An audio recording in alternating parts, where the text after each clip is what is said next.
Hey hello, കുറേ ദിവസമായില്ലേ വീഡിയോസൊക്കെ upload ചെയ്തിട്ട്. കുറച്ച് ബിസി ആയിരുന്നു. പിന്നെ മാത്രമല്ല ഫോണിന് കുറച്ച് കംപ്ലൈൻ്റൊക്കെ ആയി. എന്താല്ലേ കേരളത്തിൻ്റെ അവസ്ഥ, മൊത്തം മഴയാണ്.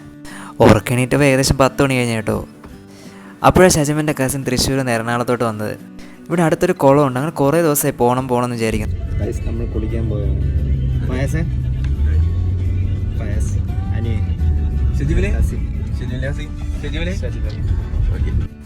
പ്രതീക്ഷയോടെ തന്നെ കുറച്ച് കഴിഞ്ഞപ്പോൾ മഴ ചെറുതായിട്ടൊന്ന് പെയ്യാൻ തുടങ്ങി.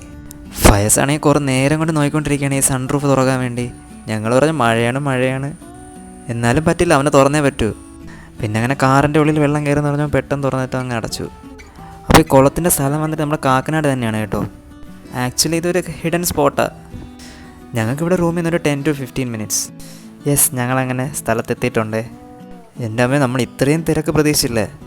നല്ല അടിപൊളി കുളമാണ് കേട്ടോ. ഇവിടെ രാവിലെ തന്നെ ഫാമിലീസ് പിള്ളേരെ കൊണ്ട് നീന്തൽ പഠിപ്പിക്കാനൊക്കെ വന്നിട്ടുണ്ട്. ഇത് ഏകദേശം വന്നിട്ട് ഇതൊരു 14-15 അടി താഴ്ചയുണ്ട്. നല്ല തിരക്കാണ്ട് തന്നെ ഞങ്ങളങ്ങനെ ഒരു സ്റ്റാർട്ടിങ് ട്രബിളിൽ അങ്ങനെ നിൽക്കുകയായിരുന്നു. ഷജിമലും ഫയാസൊക്കെ സ്വിമ്മിങ്ങിൻ്റെ എക്സ്പേർട്സാണേ. കണ്ണിൽ എന്ത് തെളിച്ചോണ് വെള്ളമെന്ന്. മാത്രമല്ല ഇവിടെ നീന്തൽ പഠിക്കാനുള്ള എല്ലാ സൗകര്യങ്ങളും ഒരുക്കിയിട്ടുണ്ട്. അങ്ങനെ ഷജിമലും ഫയാസൊക്കെ ചാടാൻ വേണ്ടി റെഡിയായി നിൽക്കുന്നുണ്ട്.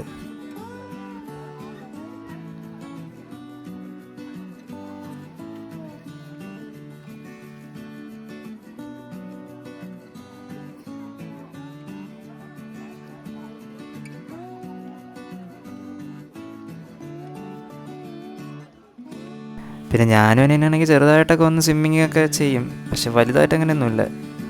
സ്വിമ്മിങ് പഠിക്കണമെന്ന് ഭയങ്കര ഒരു ആഗ്രഹമുണ്ട് എനിക്കും അനിയനും. എന്തായാലും നമ്മളത് പഠിച്ചെടുത്തിരിക്കും.